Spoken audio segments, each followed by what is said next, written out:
minute, fella. Look here.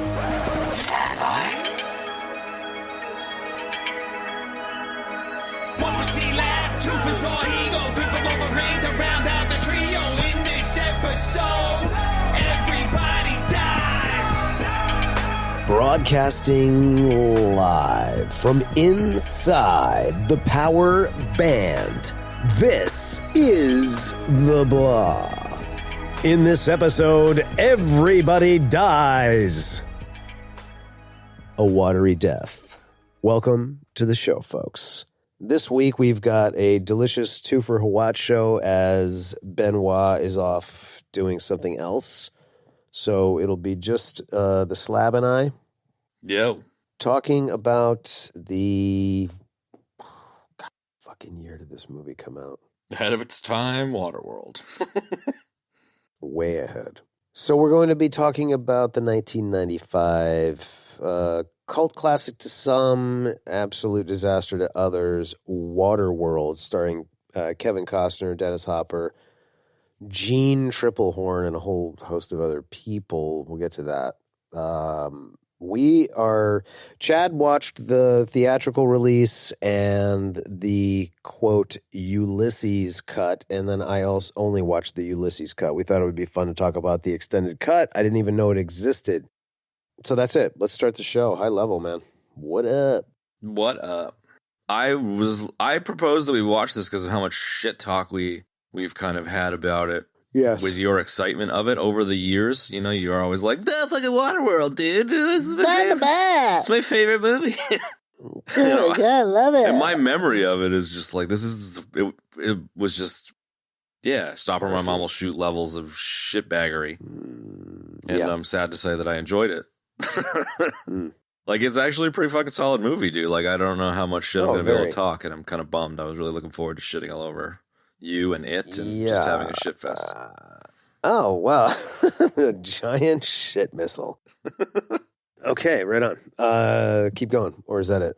I mean, yeah, I suppose to peel back a layer, like, I have a lot of respect for the balls to the wall, huge production. It was the most expensive production ever before Titanic, which I read, and like makes sense considering they shot a lot of it practically. Like, it's a pretty impressive level of work. It was a James Cameron level of effort, which I have a lot of respect for. Yeah. And the premise is interesting, even if you have to suspend the disbelief about like water levels and shit. And it was it was cool. It definitely has its flaws. Like, no question. It Hollywoods out a bit towards the end and stuff, but I mean, a little bit. It's always going to be the case with a movie of that size. They're going to want to recoup their costs and shit. But overall, like, it was a hell of a lot better than I remember. Like, a shit ton better than I remember. Especially the extended cut, dude. I was kind of like, oh, man. Like, I knew the movie was long, but it really wasn't that long. It was like 2 hours and 15 minutes. And then when I saw the extended cut, I was just like, fucking 3 hours, man. I was like, that's a lot of extra That's a lot of pudding, dude. So... yeah, it is, and I was kind of... Just, if I can interrupt and just wrap my last thought of high level is just like, when this movie came out, I was younger, and when this movie came out, the idea of sitting in a movie theater for a couple hours was not common. And I would do it because I was a movie head, but like... Sure. It wasn't normal. You would just get super like, what the fuck about movie lengths back in those days. You just weren't used to it. You weren't used to watching an entire season of a show on Netflix, fucking binge style, and like we're much more accustomed to that now. And so I don't even fucking flinch when it's a 3 hour movie. Like, I get that it's long and I can feel its length at the time, but like I don't even bat an eye now. And I think that probably helped a lot too. Sure. So agree. Watching it with adult eyes is it means I can't talk as much shit, and I'm really kind of bummed about it. Yeah.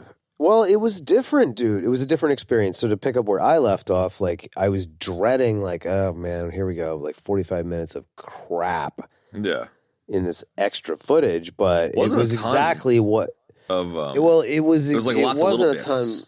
It was a lot of filler, man. Yeah. And it was exactly what I thought the movie needed, in my opinion. Yeah. You know what I mean? Just a little more fleshing out, you know, to make it a little bit more cohesive and understandable and comprehensible, if I may be so bold. And it was good. It held up better. I couldn't believe this movie held up better than a lot of movies that we watched that I would have considered before to be far superior. You know, I mean, I've always been a fan of the movie, but it was really more that I liked the concept of the movie. Like, I thought it was a cool premise. The story itself is a little thin. It's nothing really special, and that's okay. But, like, I like the idea of the character of the mariner, you know, like, you know, a lone kind of anti-hero. I mean, people love that stuff. And Kevin Costner, like, he plays tons of them in all these movies that he does, you know. But that was really what I was holding on to more than anything, like in all those other episodes where you guys were making fun of me, you know, and I totally get why you were, because I didn't really think of the movie as to, you know what I mean? Like, I was like, well, I like the mariner. I like the concept of the movie. I was like, but the movie itself is kind of blah. But I really enjoyed watching this, and I really enjoyed watching the extended cut. So, and again, like watching it with an adult eyes, I was like, I cannot believe that they made this movie. Yeah. Like, the scope and the scale and how good everything looks is really pretty mind-blowing, dude. No doubt. So, in fact, let me just keep going and we'll just go right in here. Go for it, bro. It blew my mind. You know, when I was younger, I always read like, oh, you know, it was like, you know, they spent like half a year making this movie and they're like literally filmed it on the water in Hawaii. And it's like, when you're older and you can really like wrap your head around those logistics, man, and you watch it and you're just like, my God, man, I cannot believe that this even got finished. Yeah. And they pulled it off. Dude, you know this because you read the same shit I read, but like they lost some sets in the fucking hurricanes and shit. Like, yeah, it's crazy town. Yeah. It is. And like all those sets were practically built and they were functional and they floated on the water, like the atolls, you know, like it's crazy, dude. Yeah. You know, and then like the amount of like freaking boats and motorboats and like, you know, painted up and, you know, made up jet skis and like all of this shit. Like it's massive, man. It's absolutely massive, dude. And I hear you, but I also feel like it's being undersold a little bit because, like, you know, if someone's listening to us talk about this and they haven't watched it recently, you're like, oh yeah, boats and jet skis and shit. But like, I read the fucking thing about the atoll being the size of a fucking football stadium, and I was like, what? Yeah. Like, that's like they built a fucking floating football stadium sized thing that cost like $24 million. Like, yeah, it was like, that's fucking bananas, dude. It is bananas, dude. And Costner himself invested $22 million of his own money. It's nuts, dude. That is crazy. And then he got in a fight with Kevin Reynolds, and Kevin Reynolds left and was like, "See you, man. Peace." And later, then he bro. Finished the movie himself. It's very Lucas and Star Wars-esque with the like commitment levels. It seems, you know, different thing, but not that different. No, not really, dude. You know, and this is kind of like Mad Max on the water, dude. Super Mad Max, yeah, no doubt about it. Straight up, like I never thought of that before when I would watch it when I was younger, but yeah, I mean, it clearly massive influence. So obvious. Yeah. But yeah, you're right, dude. Like the production level, it is. It's like just production like, values aside, the production level is crazy. The production level is huge, but then to have production value that's so good, on top, is really, you know what I mean. So I'm in that sense, and coming at it from, you know, that angle, like I'm really glad that this movie, like I didn't know about this Ulysses cut until the other night when you and I were going on about it, and I just did an internet search and I was like, wow, what is this, man? So I was glad to see that there's a cult following for the movie and that there's fans of the movie, you know. Because just for the fact alone that they put so much money and time and energy into it, and it really shows on the screen, man, you know? Yeah. Like, the quality of the costumes and the sets is, like, amazing, man. And, you know, the dialogue in the movie, even though the story itself is kind of like, it's a little whatever. It's kind of Mad Max on the water, and that's about it. We're going to find dry land, like, whoop-de-doo, you know? Yeah. But the dialogue is actually pretty damn good. It doesn't suck, you know. I wasn't watching it going, and I certainly like didn't have any like lines that would stick in my head that I thought were stupid from like years ago, you know. And I was watching it again, and I was like, wow, there's nothing really to make fun of here. To your point, you know, Yeah. Except for like the smokers, that's really it's pretty that's cheesy, the but only... it's kind of charming cheesy, What, the smokers? Yeah. Expound, please. Which is like kind of like you're not gonna make the smokers as ridiculous as they are without being a little bit self-aware of how ridiculous it is. Like, you know what I mean? Yes. Okay. Like Hopper's always ridiculous. Definitely. Like the least ridiculous he ever was. I haven't seen everything he's ever done, but like from my memory is like Speed, and he's fucking ridiculous in Speed. You know what I mean? Like, oh my, yes, he's just always over the top. He's like a Gary Busey level of fucking. He's just over the top, and he's like brings like a motherfucker in this one, and he's more than Gary Busey, dude. In terms, of I mean, they're different sides of a coin. Like you're dead right, I guess, but he's fucking out there, man. Like him fucking flapping his arms and fucking dancing around on the shores of the tribe in Apocalypse Now. He's just such a fucking tweaker. Like he's a tweaker, such a crazy dude. And like you're not gonna get Dennis Hopper to fucking be a chill villain, so let's lean into it. And I feel like they did, Yes, and it worked to, maybe not great effect, but it worked. Yeah, it didn't work to great effect. It was the same level of Let's Get 'Em Pa from fucking Judge Dredd, like. Yes, it was the same level of stupid mutant bullshit. Mutated hillbillies on the water. Like it's literally, you know what I mean? Like it makes no sense, but like I don't know. Yeah. It's kind of funny. It's not as like horrifyingly cheesedick and stupid as like a Space Truckers, but it was pretty. It was pretty silly. No, that movie was terrible. That movie was horrifying. At least. The deacon and those smokers were like, they were a couple of them were funny, and I like there was that funny guy in there that was like trying to read the map, and he was talking about taking it off her back. That guy's been in a bunch of stuff. Yep. Just a couple of character actors in there that were really great, and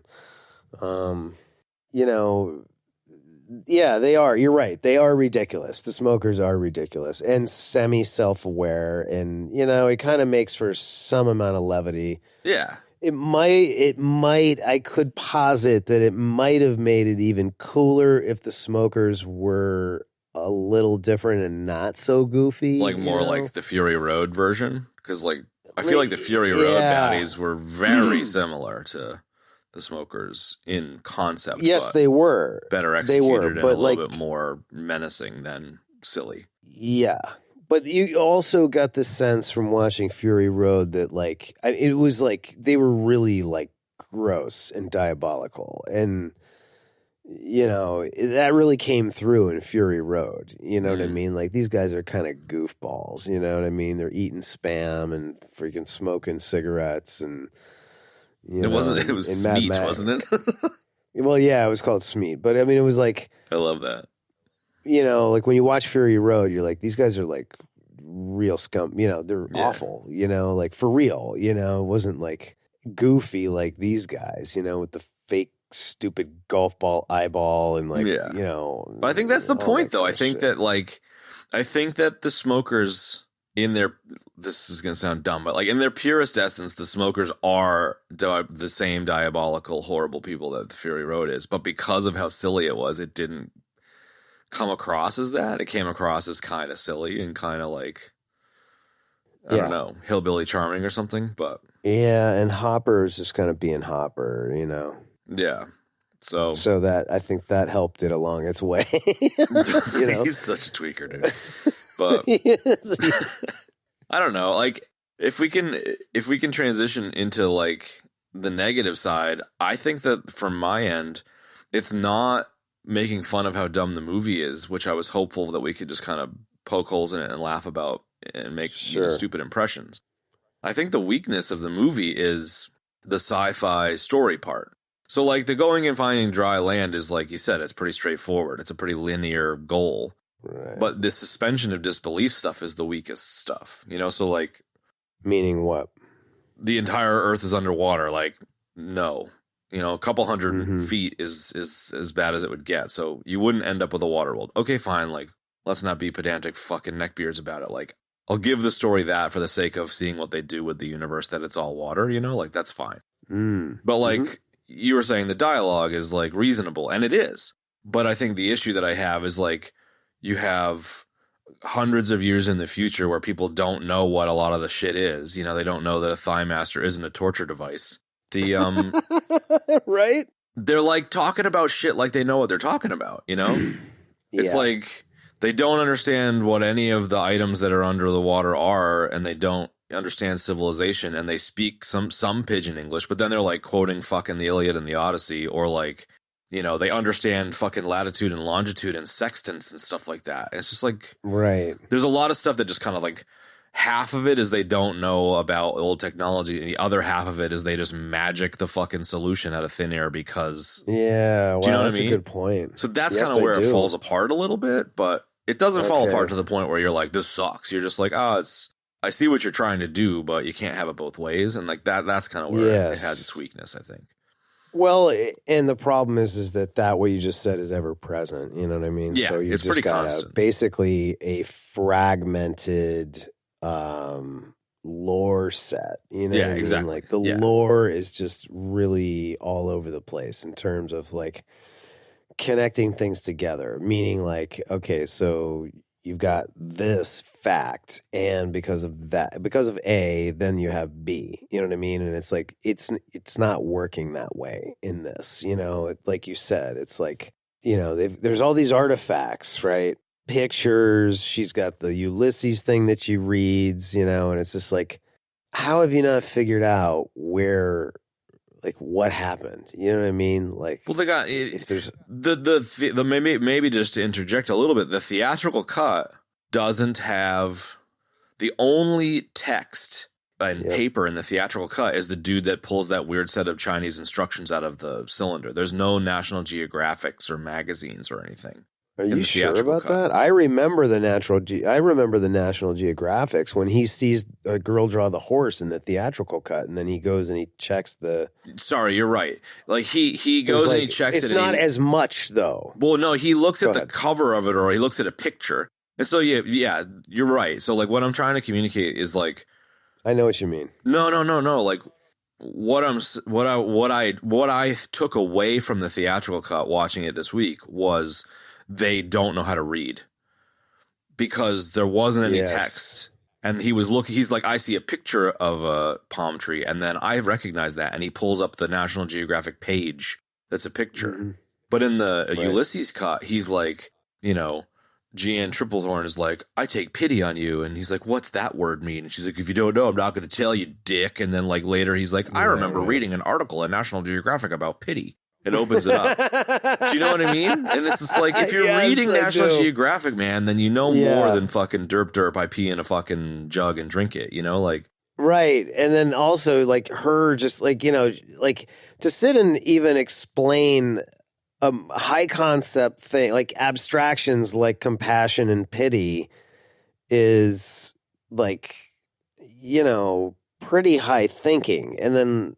You know what I mean? Like, and then you've got like the whole atoll, and they've got like the rules and the marshal and like all this shit.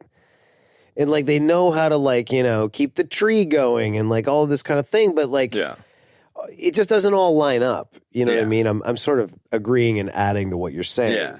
In a world where they can't read, it makes more sense. But in a world where they all have fucking magazines and shit, like, they would know. You know, in a world where they can fucking read maps.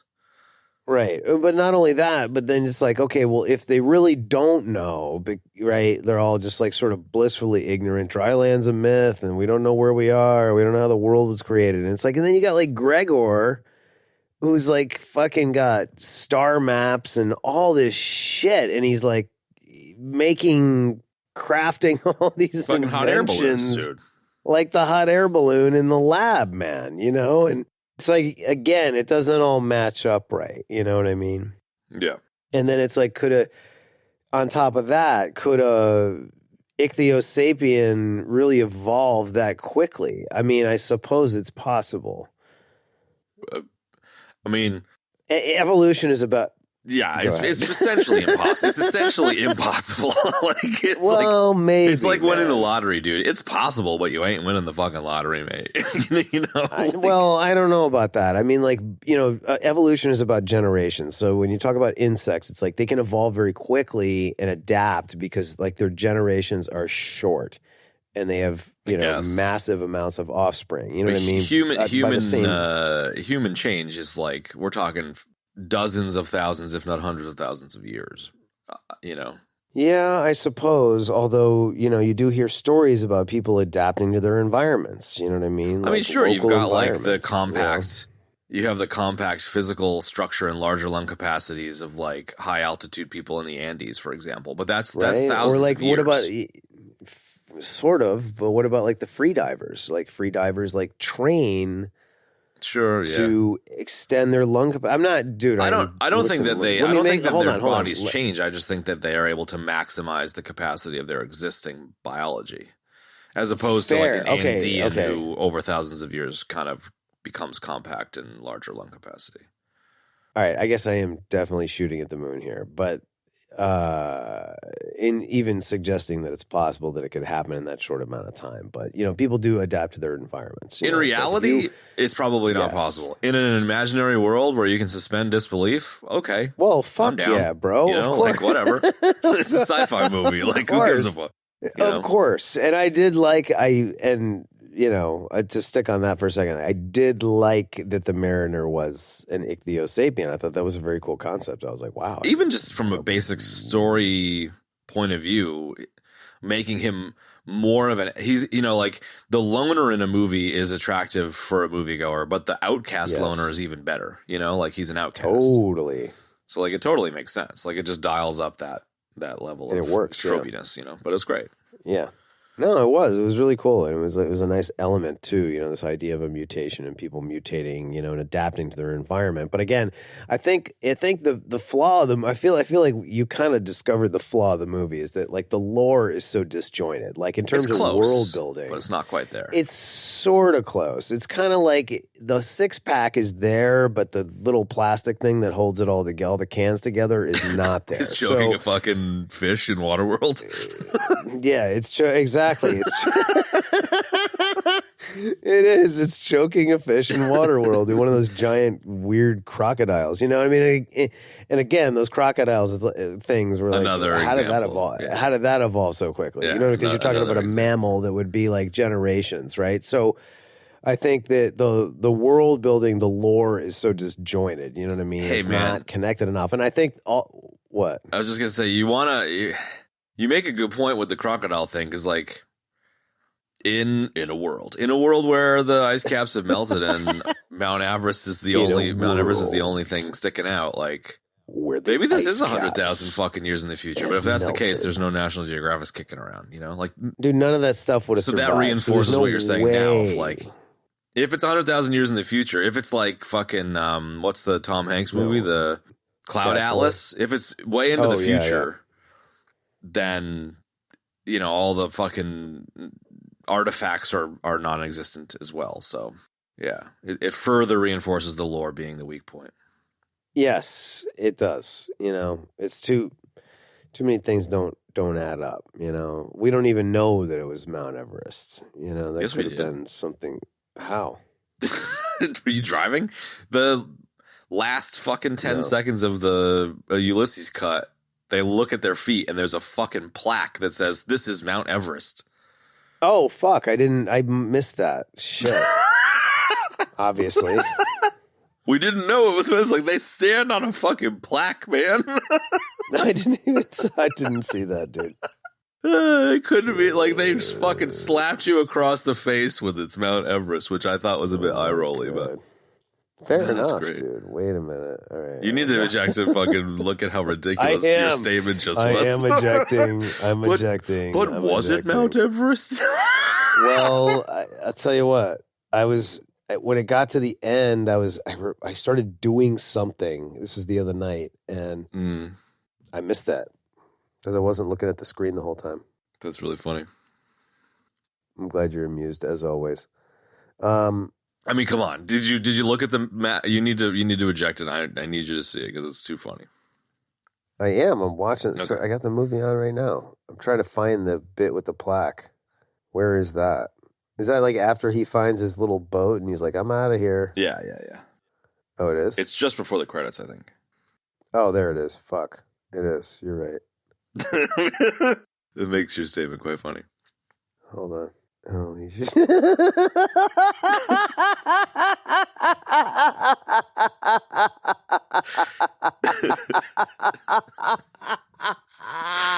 So you're just like, yeah, but is it Mount Everest? Like, yeah, buddy. Yeah. Guess what, dude? It is. Yeah. It is. Yeah, it's pretty Holy good. shit, that is fucking, that was great. That's a we got to come up with something like changing lanes death or something, like right. Holy hell, that's funny. Okay, so folks, we know that they're on Mount Everest. We've confirmed it. Confirmed. And now I forgot what I was talking about before. I don't know. We were talking about the lore, the holes in the lore. Yeah, the holes in the lore. I think that's sort of the weak point of the movie, man. And it's too bad because there's a lot of elements here that are, well thought out, in terms of single concepts, and it's just, kind of the glue that holds it all together. And I think just to kind of shore up your point, I think if they put a little bit more into the sci-fi aspect of it, meaning like the lore, right, and the world building, we would have had a better experience other than, trying to focus on like a super thin story, that's like go from point A to point B. And, that kind of got, like, as you said earlier, a little Hollywooded up. You know what I mean? Yeah. A little too focused on that, a little too focused on like the battles and the smokers and shit. And it's like when you had, like a fairly cool concept, like, the world gets completely ravaged. That's Mad Max. This is the same thing. The world gets completely ravaged and covered in water. And there's only one place on Earth left, and it's Mount Everest. Like, yeah. There's you got something there. So, yeah. It makes sense that it ended up as Hollywooded out as it did. I mean, if I guess so. If the studio sunk as much money as they did into it, and Costner sunk as much money as he did into it, it has to succeed. Yeah. In their eyes, and so like you do what you got to do. You make the changes, and you piss off the director to the point where he fucking leaves, and you ham it up, and you fucking add the stunt sequences and shit because you're just like, we have to make this work, and then the art suffers, the film suffers as a result, and that definitely happened here. Like you can't watch this movie and say that it didn't, but I just expected it to. My memory of 30 years ago watching it was that it was just all Hollywoody bullshit because of how Hollywoody it was. And it definitely had a pretty strong fucking layer of that on top, but it didn't diminish from kind of some of the core shit. I don't know. I mean, you put 22 million of your own money, you're going to be probably a bit of a prick. You're going to be trying to recoup your fucking coin. Right, and you're pretty freaking committed, dude, at that point. Yeah. Well, I can't really do that. I'm kind of committed to something at work. It's a movie that I'm working on right now. Well, how committed are you? Well, I took all my money and I sold my house. Yeah, like I put 22 million of my own money, so I'm pretty committed. I'm pretty committed. What? Yeah, exactly. And Dennis Hopper's in it, and you gave it 22 million bucks. Dennis Hopper's being like usual Dennis Hopper. But I don't know, like maybe to like shift gears into the actual story itself. It opens strong, dude. I think it does.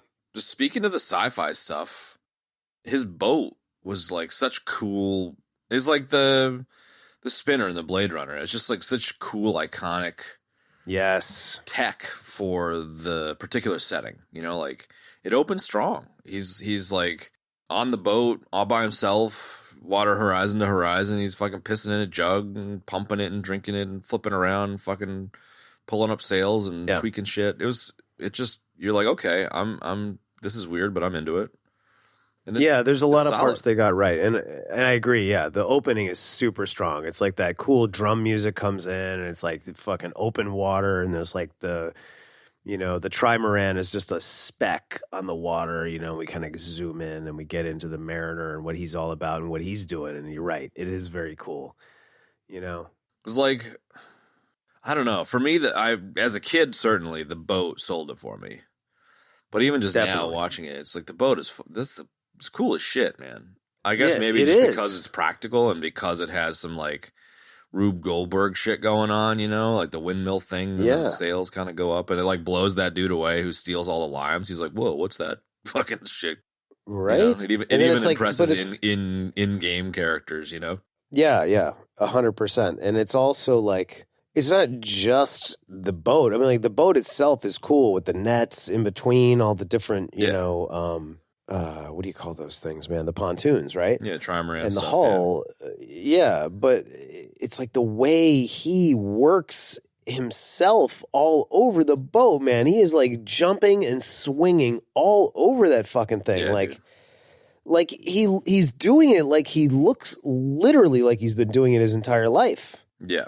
And it serves it well, man, because it looks so realistic and it really kind of brings that character and that aspect of it to life, Yeah. in a great way. And this sounds like a wine snob being like, yes, it's oaky and nutty and it's a wonderful flavor. Boy. But like, there's something very kind of, I don't know what the word is, but he kind of reminds me of like old school, like chimps in the fucking trees, like we were built for that kind of movement. And like, he kind of has a bit of that going on, like swinging around on the ropes and shit.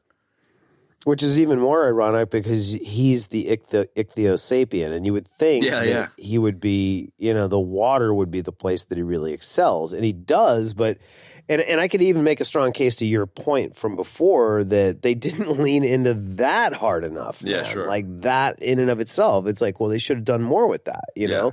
Yeah.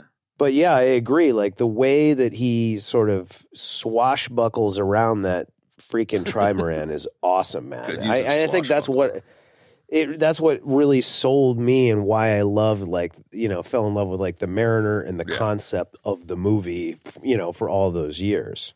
Well, he's, like physicality and character aside, like he's salty as hell, like, and like pun is intended. Like he's just salty as fuck. It makes so much sense in a survivor-centric world. He's just like, I don't give a fuck about y'all. Like, I'm going to throw that little kid off the fucking boat. We don't have enough water, dude. Like, fuck you. Yeah.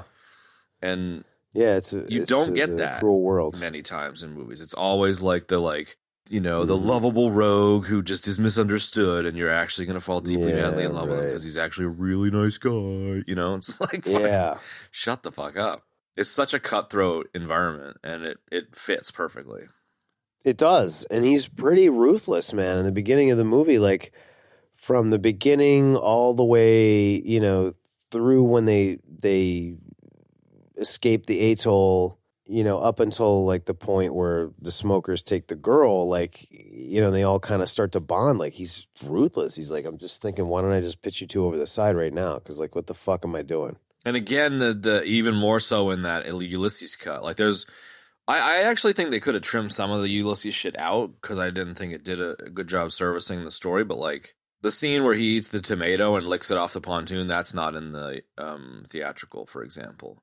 No, it's not. So he's not quite as selfish, maybe in the theatrical cut. Like he seems very practical in the theatrical cut, where he's just like, I'm here to survive, and this is the practical, logical thing. Whereas in Ulysses cut, it's like he's practical and he's like serving, biasing to selfishness for survival reasons. He's not being a prick, but it's a little bit different. Self-serving. Yeah, it's self-serving. Yeah, very much so. I think the theatrical version of the Mariner, where he's more practical, makes more sense to me than self-serving. But it's a subtle difference. No, I guess I think the self-serving part of it is exactly how he should be. I mean, when you think about somebody surviving in that kind of world where it's like you're basically on your own and you got to like, protect your shit, and you got to like find the shit and sell the shit and do all this shit. You know, you would have to be like that. And clearly the world, like what little we know of the world building is that like, you know, that's the way the world is, man. You know, it's like two drifters meet, they have to trade. You know, like these are the rules, dude. You know, like if you're just taking up resources, you're gone, you know, because there's not enough room on the boat, literally, you know. So I don't know, that's how I see it. I think that's like an absolute sort of necessity, kind of. But at the same time, I kind of, you know, you admire Helen and the way that she took, like, and that's the other thing too. Like in the Ulysses cut, we find out how Enola came to the fucking atoll and like all of this backstory. And there's like this whole town meeting thing too, dude, that explains so much shit.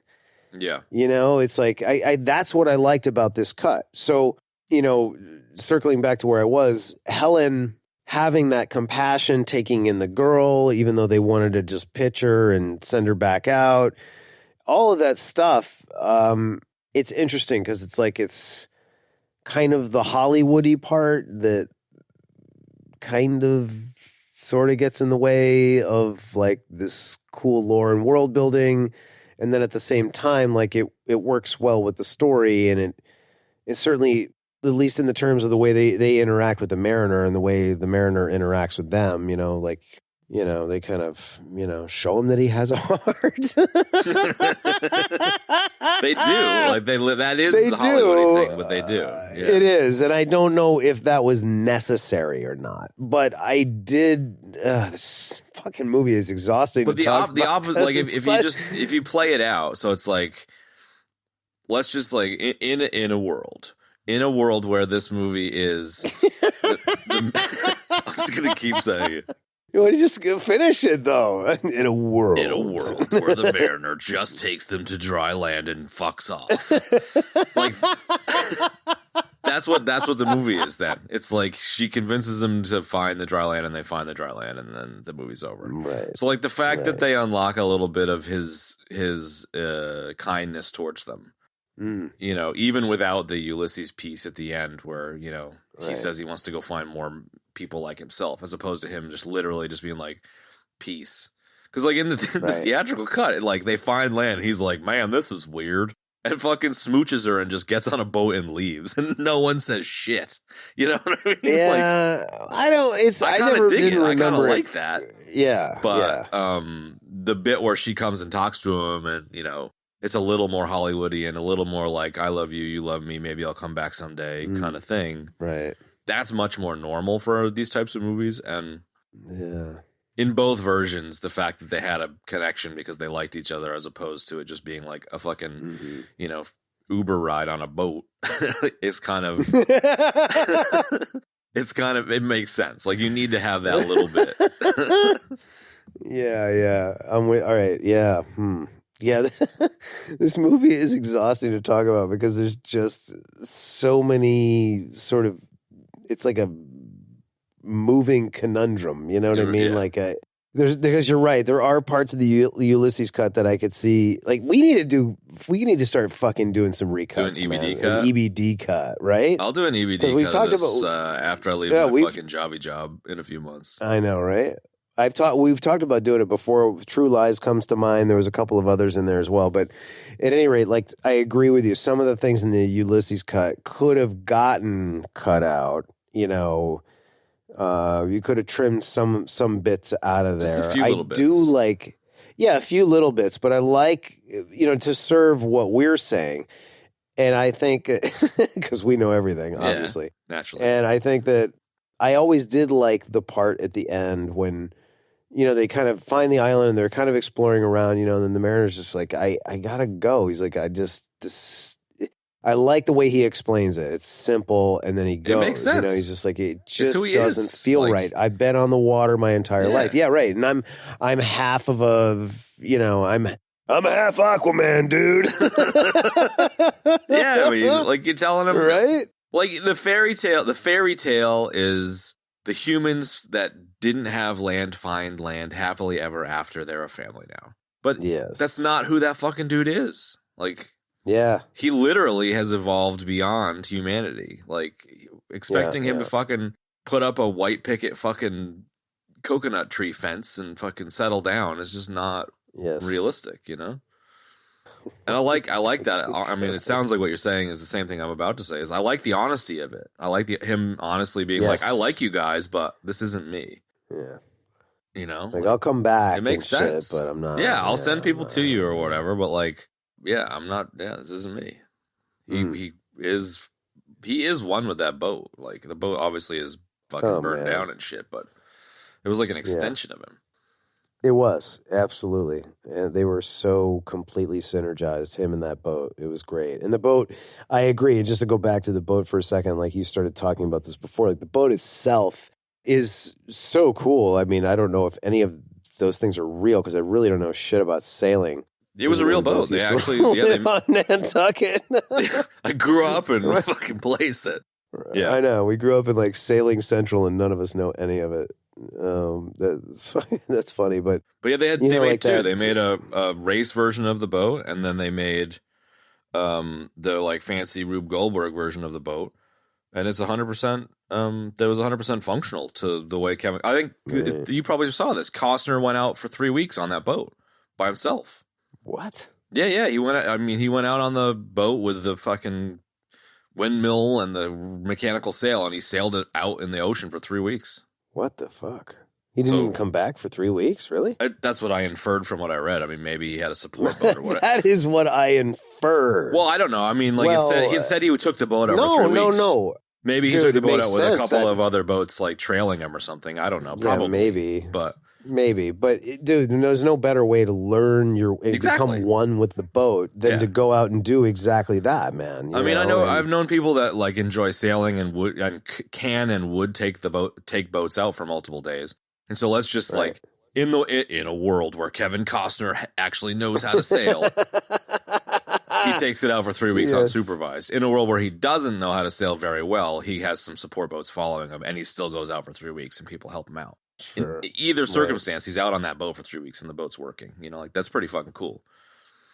Yeah, it is cool, man, and it's cool, like research for your role too, man. I mean, my God, dude, that's like talk about really getting into it. That's great. Yeah, that's a nice nugget right there. I didn't know that. Before we move on from the boats, like I've been watching this YouTube channel. I think I've talked about it a little bit. The rebuilding of a boat called the Tally Ho. It's like a wooden sailboat. Yeah, and like I watch it every 2 weeks. They come up with a new episode, and I've been watching it for I don't know 3 years now maybe, and then they've been putting videos out for 4 or 5 years. And I don't know, it just really lines up with the love for the vessel, and the vessel just becomes part of who you are. And the person that's rebuilding this boat is going to go and basically like take this boat out across the Atlantic and around the Pacific, and like Costner really embodies that with the Mariner. You know, like it just, I don't know, in a world where all you have is your boat, like it just becomes part of you. In a world where all you have is your boat.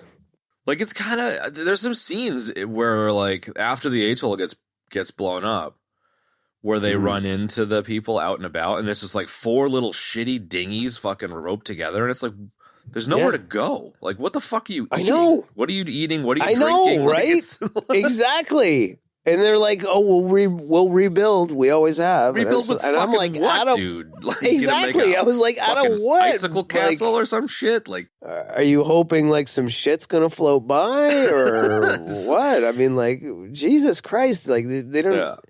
What do you? You don't even have any paddles. You know. So like, and that's another example of it doesn't make sense. Like, where do you find the steel to build an atoll? You don't. But like, I mean, if you want to really bend things and be like, you know, someone else finds a shipping container, or like there's floating fucking sea containers around the place or whatever, okay, fine, but.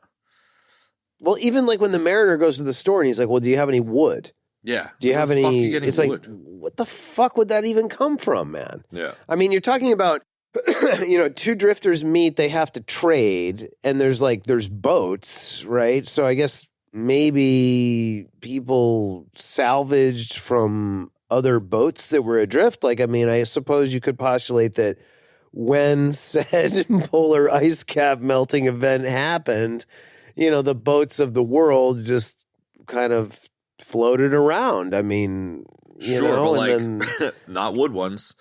It's just hundreds of years. No, not wood one. Wait, what? This is gotta at least 100 or 200 years. If you leave a fucking wooden boat floating around, like every fucking couple of years, you got to take the boat out and paint it. You know what I mean? Exactly. Otherwise, the shit just goes to hell. So, like a metal or a fiberglass boat makes more sense of us surviving a couple hundred years. Like, obviously, we're neckbearding out here, but like whatever. Whatever, I don't give a shit. This is exactly what this show is supposed to be all about. But like speaking of fucking eye rolling bullshit with the Mount Everest plaque, the fact that it's the Exxon Valdez that Dennis Hopper's on was so eye rolly. But like, like those giant ass metal boats, like you'd salvage some shit out of them, no doubt. Like I could see that. I could see sea containers and giant ass boats, surviving to a certain degree. Sure. Like sea containers even now wash up on fucking beaches after being out at sea for, years at a time. Sure. But the idea of like the wood shit and like finding fucking magazines and like, it's just, yeah. There's a lot of suspension of disbelief, I guess. And I'm willing to do it, but. And I'm willing to do it too. And the movie kind of like, I don't know. It's weird. It kind of hypnotizes you into doing it. It does, yeah. Like it really does. Like it's funny to me, like how intrigued we are by all of this. This discussion is so fucking intense, right? Well, yeah. And we haven't really nerded out about a movie like this in a while. Well, you know what I mean? This is exactly what we talk about when we talk about trying, doing something different. Like it's a new thing.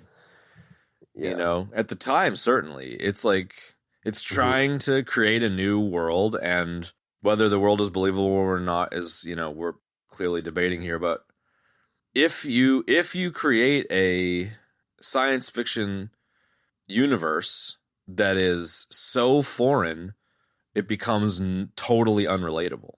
And I think like having some of our language and having some of our magazines and having some of our, grid coordinates and all, like Chinese language text and, all of that stuff is to make it so that we're not a fish out of water, no pun intended. Like, so that there's some sort of accessibility. Like we can access the story. We don't have to learn an entirely new set of rules and whatnot, because some sci-fi books like just throw you in the deep end and you have no fucking idea what they're talking about until halfway through the book. Yes. And you can't get away with that in a movie. Water so death, like they clearly reference the Iliad and the Odyssey and Ulysses' Odyssey to like be like wink wink audience, this is what we're going for. But like the people in the fucking world aren't going to know that, No, they're not. It's to poor effect, because it's not even to poor effect. It's like they're doing it to kind of be like, hey, audience, this is what we're going for. Like it's not directly story related, Yeah, it's fucking stupid, dude. To even attempt that comparison is ridiculous, dude. Yeah.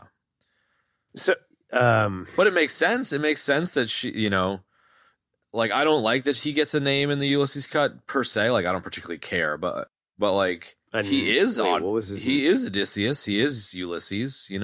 Reading the Illium and Olympos Dan Simmons stuff. The guy that wrote Hyperion, What is his name? What the fuck are you talking about? What name are you talking about? Ulysses. That's his name, dude. At the end, she names him. She's like, "I'm going to give you." Right. Are you folding laundry or something, man? Like, no, dude. No, I didn't. No. She reads the whole Ulysses thing, and she's just like, this made me think of you, and like I thought this would be. Yeah, she says, "I have a gift for you. It's a name, Ulysses," and he's like, like, "That's a good name." So I think I was. I do believe I was folding laundry or doing stirring your fucking ramen noodles or something. No, it was that or fucking doing the dishes or something, man. Anyway, fucking shut up, dude. Whatever it was, yes. All right, I'll give myself a death for that. What was the other one? No, Changing Lanes death. No, Mount Everest. Yeah, of deaths. We created the ejection death when you ejected, and now there's a Changing Lanes death or something until we come up with a better name for when you should be watching the movie, but you miss a critical scene because you were fucking driving. Yes, all right. Changing Lanes. I like that. But she names him at the end. Fucking. And she calls him Ulysses because of the Odyssey. And, there's multiple names for Ulysses. Like Ulysses and Odysseus is like the Greeks and the Romans.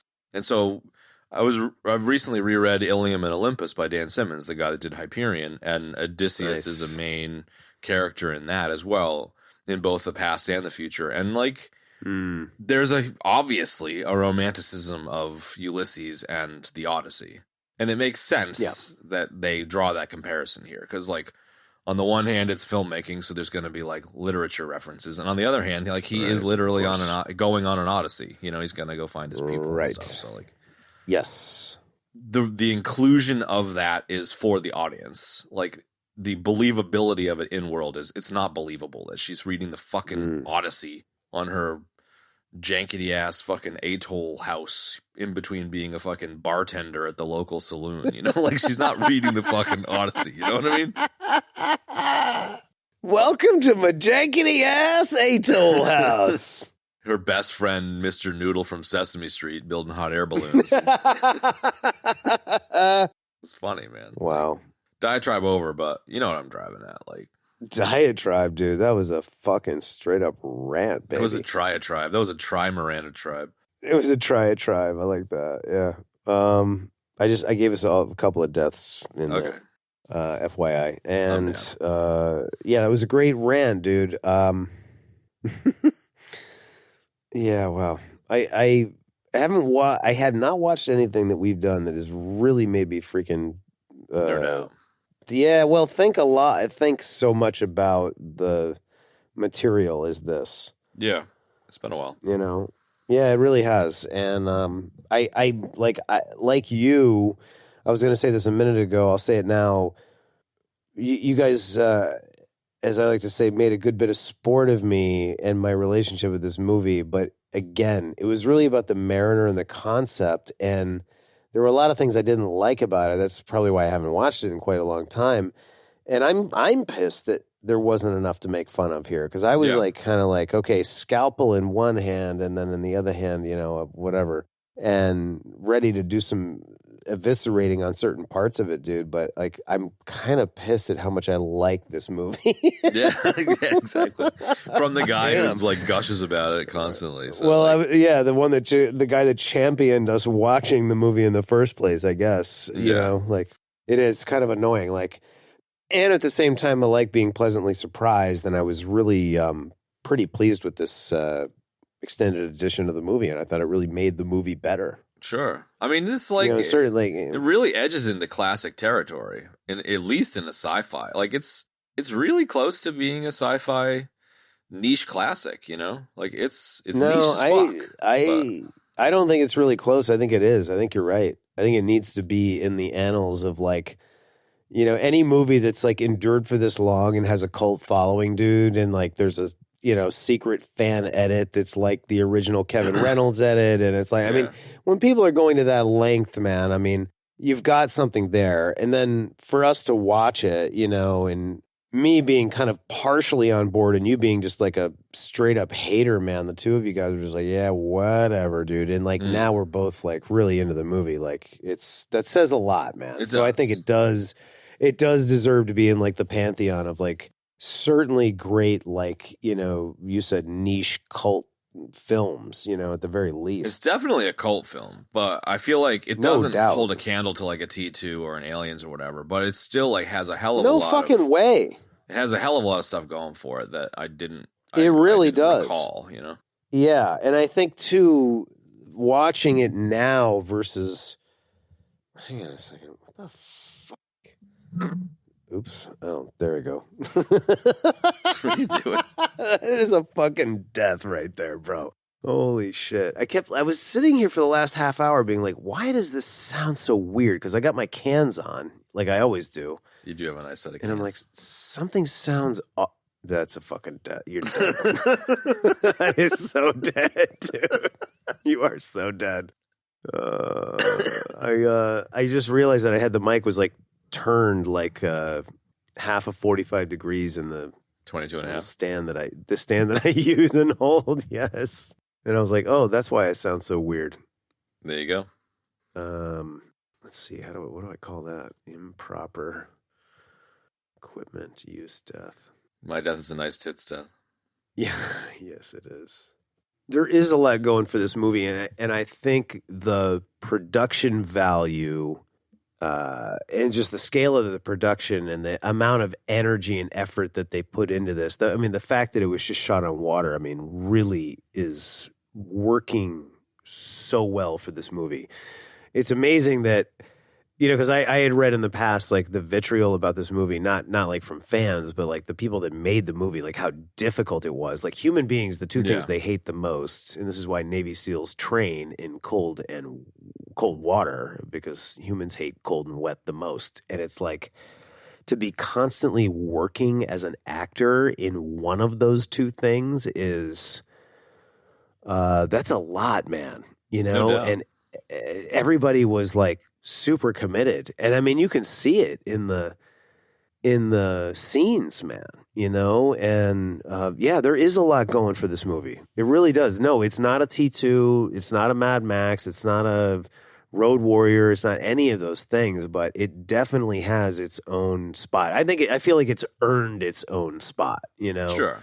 through all of these things. And I think what I started to say a little bit earlier was, in addition to what you had said, like, looking at it with adult eyes now, 20 years later or whatever, actually 30 years later, holy shit, 30 years later, you're able to appreciate said production values and so forth way more than when the movie came out. When the movie came out, I was just like, dude, this came out a year after Terminator 2, dude. Yeah. A year. And it's like, when I was younger, I was just like, dude, he's dead. I was such an idiot, and it's like now, you can look at it with a critical eye and a compassionate eye as well and be like, wow, this is like some pretty impressive work, man, physically and swung for the fences. Otherwise, Yeah. Yeah, swung for the fences and, nailed the mark, dude, considering what they were working with and the working environment that they were in, the working conditions, that's I don't think really they hard, nailed man. it, but they hit the target. Like, they didn't get a bullseye. Okay. But they did all right. They didn't exactly land the plane, it kind of land, like it was like on two wheels. They didn't though. Like, I think the Hollywood money stuff tainted it a bit, and that's fine. Like, whatever. But like, there are weak pieces in this where, like, generally speaking, for other classics, there aren't, like a T2 or Aliens or, The Abyss, for example. Like, there's not a whole lot of weak points in there, man, where there definitely is here, But they still did a fucking solid job. Yes. Like, they hit the target. They just didn't get a bullseye, Well said. Well said. I would have always thought of a classic as like a fucking bullseye. And that's not necessarily the case. It's like, it doesn't have to be perfection for it to be like a really impressive feat.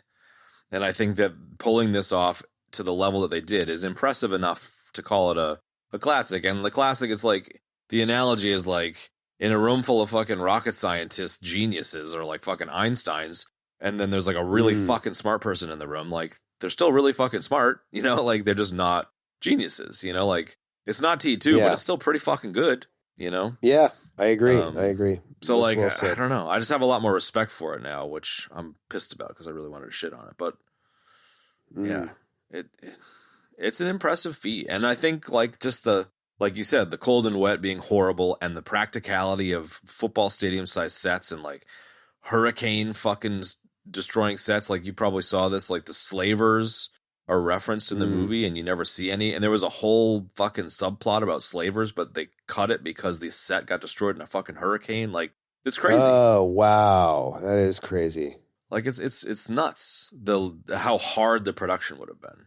It makes it, super respectable on its own. But, that piece plus the lore piece plus the dialogue was pretty good piece plus the story was okay piece, Dennis Hopper, Asterix, fucking tweaker. It turned out all right. Like, it's pretty fucking good. Yeah, it really, really is, man. And it had a pretty good stunt spectacular at Universal Studios. But my memory of this movie was peeing in a bottle. Way worse. Literally, the only thing I remembered was him drinking his pee, the girl being like, "You're land sick, it's okay," and then the Hollywood Stunt Spectacular. Those are the only things I remember. Because like, I remember being like 15 years old, and she's like, "You're land sick," and I was like, "Fucking holy shit, shut the fuck up." Yeah. It's funny, like the ways that we remember shit, dude. That's so funny. That's very funny to me. But I mean, you said it a second ago. This came out a year after T2. Any movie that's swinging for the rafters after T2 is going to fail because T2 was such a fucking Grand Slam home run. A masterpiece, dude. It was like breaking the newest of new ground in CG with the T1000. Yeah. Like anything that didn't have a liquid metal dude in it was fucking lame. You know what I mean? Like it was. Yeah. It's just, you know what I mean? As a teenager, that's what the mindset would have been. It would have just, no matter what, you would have failed. Yeah, it was. I mean, I was like, I don't know. I was in my mid-20s, but I still had that same stupid mindset, dude. You know, I was like, dude, it's not liquid metal. It sucks. It's fucking everything sucks. Yeah, I know. So when a movie like this comes out, you know, you've got liquid metal versus, you know, I'm a half fish and I'm living on the water and drinking my pee. Exactly. It's not a whole lot of competition there. Yeah.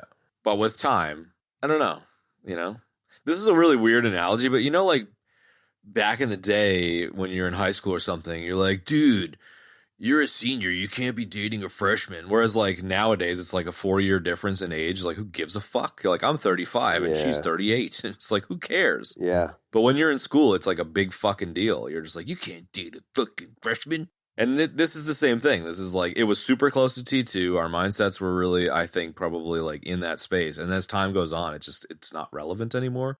You can see it in its own light, I think. And that's probably what my experience was here.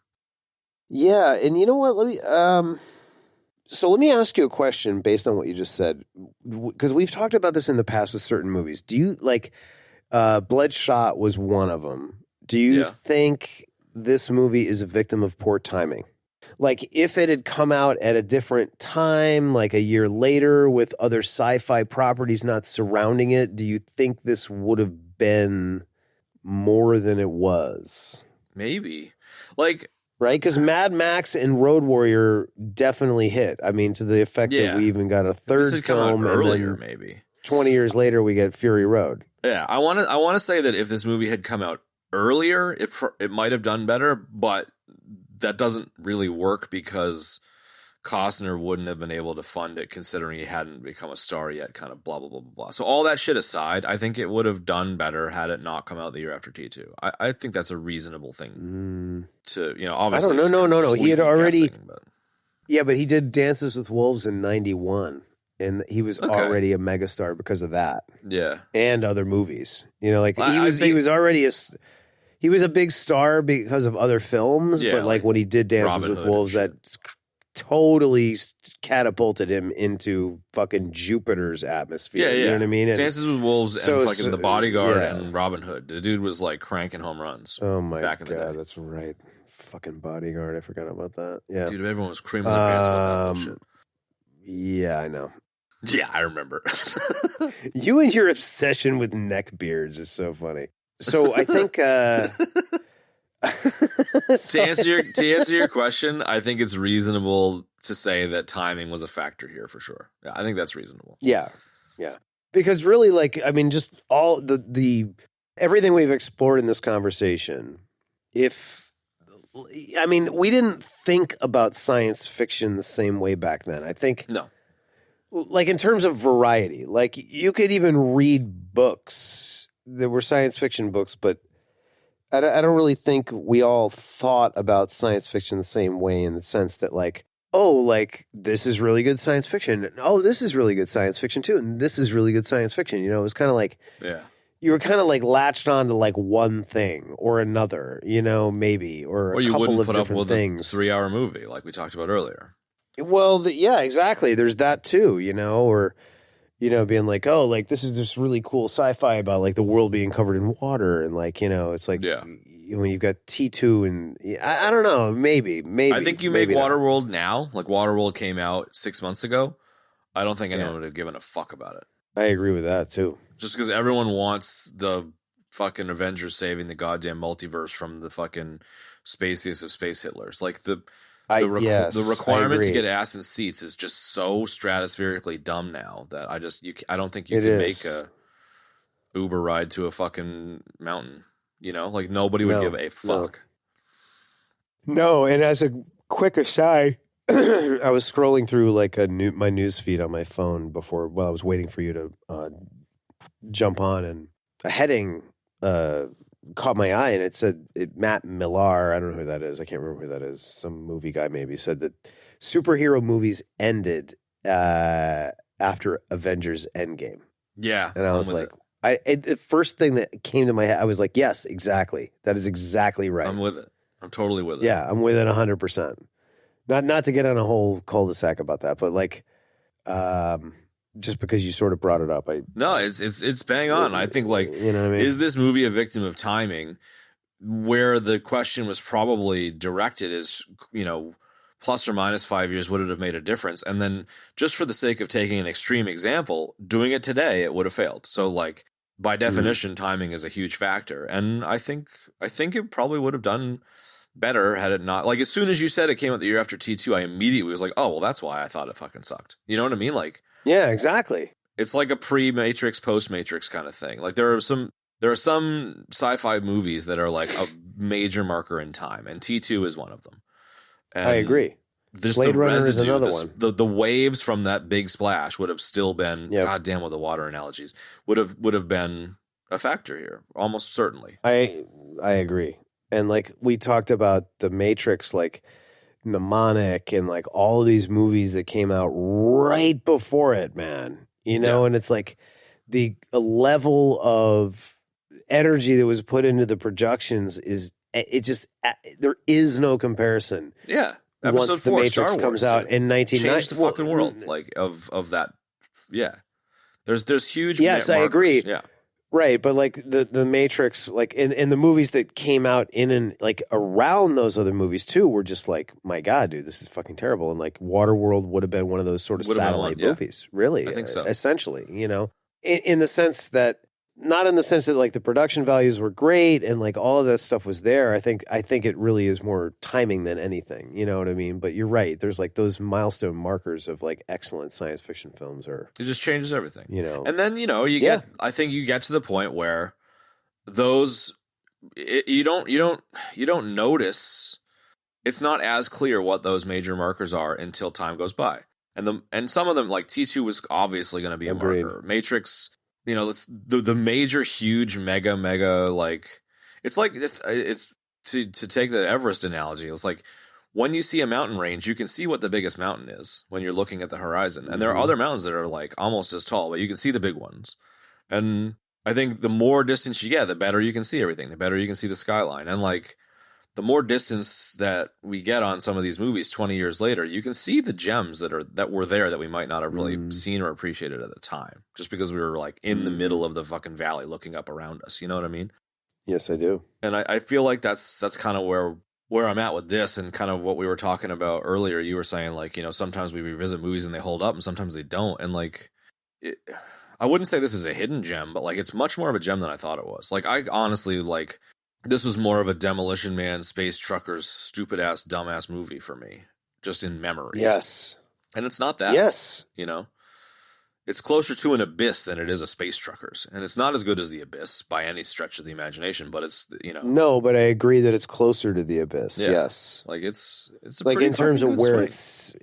it says, yeah, I agree, man. I am still just blown away at how much I enjoyed watching it. In fact, I had time when I got off of work today, and when I came home, I just started watching it again. Yeah. And I was like, you know, again, I was just like, oh, okay, here we go again. You're like, it wasn't like, oh God, all right, here's this and that part and what. It wasn't like that at all. I mean, I think that it's also surprising to me that how well this movie and the quality of it holds up after 30 years almost. Yeah. You know, and we have seen movies that were 15 years old that we've watched and we watch now, and we're just like, holy shit, what the hell were we thinking? And we were kind of referenced that with with Snatch and the Stallones last time around, or 2 weeks ago. It's a different thing, but it's a good example. I just surprised when we did the show with the Stallones on Snatch. It surprised the shit out of all of us. I thought it did. It surprised all of us that it didn't hold up as well. Which, like, I was pumped to fucking watch it going into it, and I was like, this really kind of just falls flat, and it would really surprise me. Yeah. And I suppose, that's going to happen just as often as a movie's going to surprise you with how good it is, or how good it, how much better it is than what you thought. Yes. But, you said earlier, like, the Hollywood stuff is kind of annoying, and it kind of takes away from it. But and we were talking about it in the context of, like, them being into each other at the end of the movie, and, softening his heart, or whatever phrase you use. And, like, in that same space, the actions, like, this is watchable because there's a lot of action, like, there's a lot of high tension, smoker fucking jet ski scenes, culminating with the goddamn atoll attack, which is like, that was a balls to the wall action sequence, man. Like, there's a lot of enjoyable action shit in this too. Yeah, there is. There's definitely a lot of cool action, and a lot of it, in my opinion, surrounds the Mariner and the way he's just swinging playing all over like that goddamn boat, dude. Totally. But I mean, it extends beyond that too. I for all of the parts that I don't like about this movie, I did like when, the little girl kind of gets on board with him, and he's coming to rescue her, and we're seeing what he's doing, but we're hearing her narration to, the deacon and that other guy, what he's like and what he's going to do. Like, I loved that part. It was so comic booky and, like, kind of like a old, one of those old serials that they used to watch in the 50s. You know what I mean? Like, he has no fear, and he doesn't like anybody. Oh, and he doesn't like kids, and he'll come for you girls and beat your ass. Like, exactly, man. I love that part. It's great. That is great. Fantastic. Yeah. Really just to wind that guy up. It was great. Dude, it's a great segue into that girl. She is fucking fantastic in this. Yeah, I agree. So we're talking about Tina Margarino, and she's I never put it together because, again, from out of the three of us, I've seen this movie probably more than any of us. I never put it together that she was Deb from Napoleon Dynamite. I know, dude. It's so crazy. Right? I know. I want to watch that again just to revisit that. I just watched that about a month or so ago, and she's so fantastic in Napoleon Dynamite. I mean, it really made her adult career, I would say. Yeah, no doubt. I know that she's doing a lot of other work now too, and good for her, man, because she's excellent, and she really was great as a kid in this movie. Oh, so good.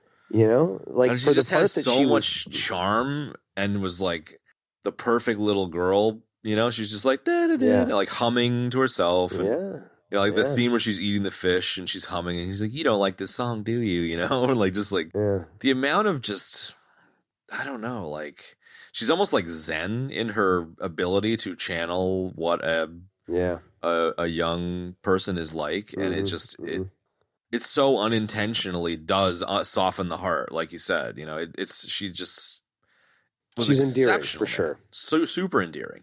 But she wasn't endearing by being like fucking Mary-Kate and Ashley Olsen in Full House, like wink, wink, fucking cutesy bullshit, Shirley Temple fuck shit. That, like, dude, no. It was just so fucking well done.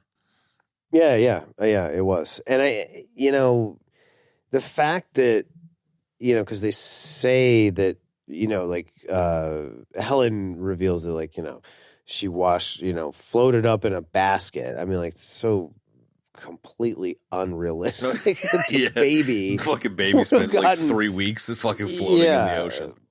Well, yeah, exactly, or more than that. You know what I mean? With no food or water, my God, it would have fucking died, dude. So I love it. Like, I love how it's like Mount Everest in fucking Nepal. Like, I know they spend like days in a blimp to get there, and it just like a basket floats into an atoll like 1,000 miles away. Like, it's the stupidest fucking thing I've ever heard. It is, dude. I mean, it was cool that they include, like, I praised the story before for including, that inclusion. Yeah. But when I really pick it apart, like, the actual physics of it are just fucking retarded. So, yeah, it is. But the fact that the character, you know, like I loved the way that she remembered from being a baby the music box tune and was constantly humming the tune. Like the fact that she did that was just, that's so cool, man. Super cool. You and know? then she'd like draw a horse and be like, what's that? She's like, I don't know. You know? Yeah, and she did it. She did it to great effect. Yeah. You know, and it really, really worked well. She did a fabulous job. Yeah, no doubt, man. Superlative. She was great. And to hark back to another classic Paxton series I know you still haven't seen, Big Love, the Mormon one, like both she and Jean Triplehorn are both in that series, man. Tina Margarino's in Big Love? She plays like Amanda Seyfried is like a main character. She's one of the daughters, and she works like a fast food restaurant. And her best friend is Tina Majorino, and she plays like a straight-laced, non-polygamous Mormon in that. It's really good. Oh wow! Okay, yeah, I remember that movie. I did watch show. As a Paxton fan, dude, I once again push for watching that. It's one of his best. Like, it's not Paxton in True Lies, like Paxton's amazing, ha. It's just like you get to see him for 53 hours, you know, embody a character. And it's like it's really worth checking out as a Paxton fan, because you know Triplehorn's in it, Chloe Savini's in it. Yeah, Seyfried, it's really quite good. But I completely forgot she was in that too. She's fucking great. I fully expected her to be like a one-hit little girl in Waterworld and nothing else. It was kind of cool to see her, like you said, as Deb and Napoleon Dynamite and stuff. Yeah, really good. Same with Jean Triplehorn, dude. Like, she's solid in this, and she didn't do a ton of stuff that I'm super familiar with, but no, she's an interesting actress, man. Yeah, because it's like I don't remember her from a ton of stuff, but I remember in the 90s her being kind of a big deal, and she did play Tom Cruise's wife in The Firm, of which I'm a huge fan of, and I've seen that multiple times in the last 12 months. Yeah, we did it. And no, we did not. Did we not? I think we did. No, we've talked about that movie, but we have not done that movie. I thought we did one. Well, maybe you talked about it, and I was like, yeah, I watched it. Yeah, okay. Well, we talked about it because it's got Brimley in it, and it's a great story, and it's like, you know, all this kind of thing. But no, we haven't done that one yet. She is great. Yes, that is a fucking death. Yes. And she's great in that. And she's really good in this too, man. And, you know, again, shooting conditions, working conditions, like really hard, dude. So way to bring the thunder. Yeah. You know? She's great. The cast generally, other than the main four, Dennis Hopper, Kevin Costner, and these two, like, the main cast is not a whole lot of people that I know. I mean, obviously we had Jack Keller there as the banker, which I love, but... Yes, I love Jack Keller, dude. Totally. We'll tally it like pure hydro. I didn't quite understand the pure versus impure. Like, it was just the level of filtration or something? Because, like, he's at the bar. Yes. I was thinking about that today, actually, when I was rewatching it. Like, unpure is just, like, half pee or something? I guess there's a modest amount of pee in it. I don't know, you know? And I actually thought in the moment that I was seeing what I was seeing, but then I was like, nah, couldn't be. But the pilot of the airplane is Jack Black. Wait, what? Yeah, the pilot of the airplane. There's the machine gunner and then the pilot. The pilot is Jack Black, and he's in the scene like crying about his dead buddy with Dennis Hopper. No, the scene. No. The pilot's name was Jack Black. Nope, the pilot is Jack Black. No, dude, are you sure about that, dude? Because I remember that scene. Pilot, Jack Black. Fucking piece of shit. I've got IMDb in my hand, and Jackie Blackie. God damn you, dude. Bowser himself. Okay.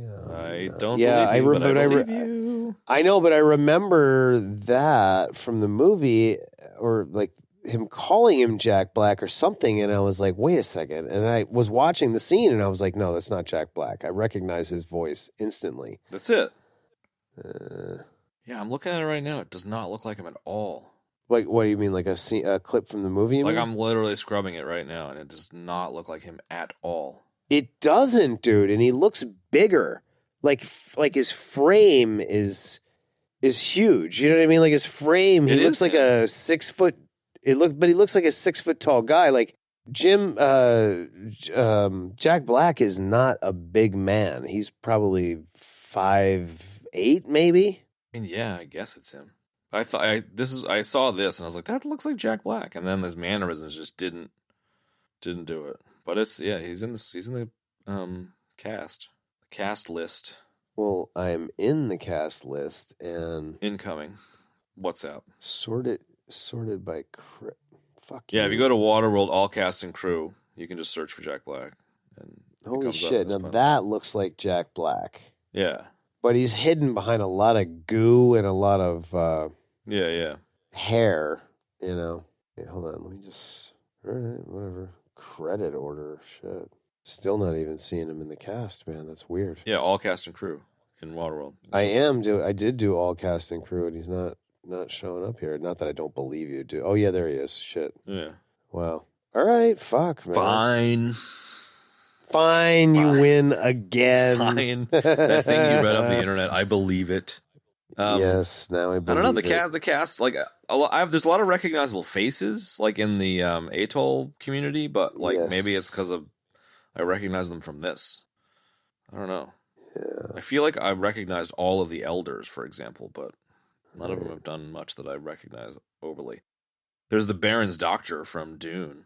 Oh shit! The Baron's doctor was the old guy, dude, that I love. He's like, yeah. he's a mutant. Yeah, exactly. I love that guy. That guy's great. Oh, I love that guy, man. And then the guy, shit. I can't remember. I don't remember who he was in the movie. I just saw him in the cast. He's been he's had a lot of little parts in a bunch of movies. Can't think of anything else noteworthy that he's done. Never mind. Sean Whalen, Jack Keller. We talked about him. Yes, the doctor from the Dune, dude. That is such a Kev fucking thing. Kim Coates plays the super tweaked out drifter that they meet, who's clearly like great had a scene. Oh, we need to talk about that scene, because that's the scene I think that is the biggest disservice to the Mariner. Like the Mariner selling them, I think, is the most uncharacteristic of his character. Why do you think that? Well, we were talking earlier about like how he's practical but not necessarily self-interested, or even if he is self-interested, there's like self-interested and there's like selling people. You know, it's kind of a bit of a step too far. You know, I just don't think. I agree. I don't think it really does like it's manufactured for that scene to have them have a fight under the boat. You know, like I don't know. I think they should have come up with something different to get from the beginning to killing him under the boat. That's what I mean. You know, like if the guy can sneak onto his fucking boat and steal limes, then this other guy can sneak onto the boat and try and, you know, bag Gene Triplehorn, and he has the same fight. Yeah. Like the fact that he sells her for like a piece of paper and he already owns a bunch of National Geographic, it just doesn't make any sense. It doesn't.